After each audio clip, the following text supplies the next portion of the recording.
王羲之刻苦练字的励志故事和精神，永远是我们学习的榜样。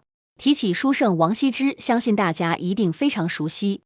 然而，对于和他相关的成语典故，以及他练习书法的励志故事，却了解的不是很多。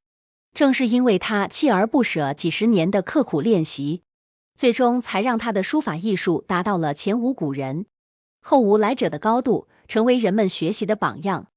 而他的成功也说明，任何成功的取得，且有极高的造诣，都是和刻苦努力分不开的。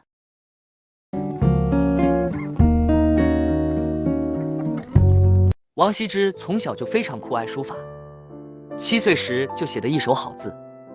12岁那年，当他发现他父亲的一本书法藏书时，就偷来看。原本想等他长大后再传授让他学习的父亲，被王羲之的下跪请求所深深感动，并答应了他的要求。王羲之练习书法非常刻苦，甚至痴迷，连走路和吃饭都不放下。走路时没有纸笔，他就在身上比划着写，时间长了，衣服都被划破了。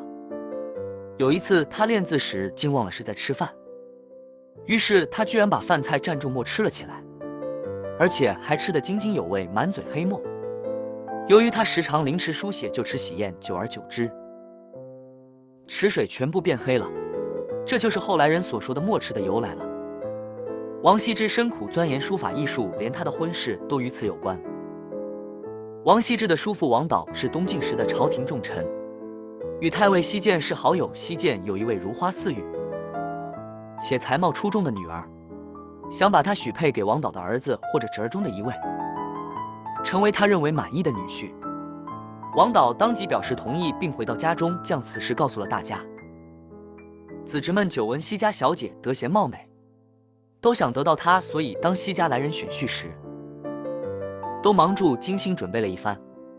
唯有王羲之仍然一直躺在东厢房的床上，专心致志地琢磨着书法艺术。西家来人认真细致地看过王导的每个子侄后，回去禀报说王家诸儿郎都不错，只是东厢房那位公子躺在床上毫不介意，只顾用手在席子上比划着什么。西涧听后高兴地说，东床的那位公子必定就是书法上颇有成就的王羲之了。此子如此潜心学业，正是我意中的女婿啊。于是就把女儿嫁给了王羲之。这便是东床快婿的典故了。为了练好书法，王羲之在书房内院子里大门旁到处都摆放好凳子和笔墨纸砚，没想到一个字就马上写下来。为了开拓眼界，学习历代好的书法艺术，他还经常游历名胜古迹，山川自然。他还认为鹅的走路姿势对自己的书法艺术有启发灵感的作用，所以很喜欢鹅。而山阴有个道士想得到王羲之的真迹，专门养了一群上好的大白鹅。王羲之听说并前去观看后想要买，道士却笑住说，您如果能替我抄一卷《道德经》，我就把鹅送给你了。不曾想王羲之欣然答应，抄了经文，带着白鹅高高兴兴地回家了。这就是传说中的书成幻鹅了。王羲之不仅书法艺术极高，笔力功底也非常了得。据说有一次东晋明帝让王羲之把祭文写在木质的柱板上，再派人雕刻。刻字的工匠把木头剔去一层又一层，发现墨迹竟然渗透到木板的很深处，直到剔去3分后才见到白底，当即惊叹道，竟入木3分啊！这便是后来成语入木3分的由来了。成功提示：王羲之的故事和精神确实是一个极佳的励志榜样。他的刻苦努力、对书法的热爱和坚持追求卓越的精神，都值得我们学习和敬仰。刻苦练字的坚持。王羲之从小就展现了对书法的热爱，并且在幼年时就开始努力练字。他不仅刻苦，更是痴迷，连基本的生活需求都放在一边，专注于书法的练习。这种坚持和毅力对于追求任何目标都是非常重要的品质。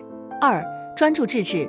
王羲之的专注程度让人印象深刻，他在走路、吃饭时都不忘练字，这种对于目标的执着是成功的关键之一。他的故事告诉我们，只有当你真正投入，才能取得卓越成就。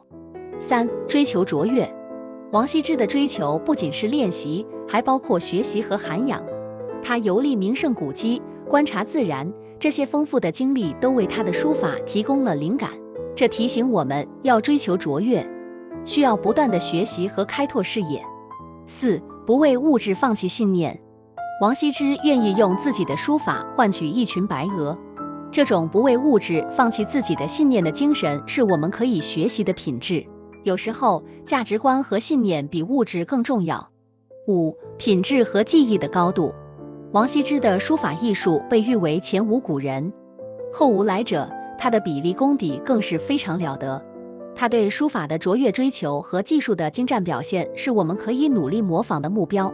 总的来说，王羲之的故事提醒我们，无论追求什么目标，都需要刻苦努力，专注致志，追求卓越，并且坚守自己的信念。他的精神永远是一个极具启发性的榜样，鼓励我们追求自己的梦想，并练就卓越的技能。感谢观看励志思维。如果您觉得视频有帮到你，不要忘记点赞、订阅、转发支持一下，也欢迎大家在下方留言。感谢大家。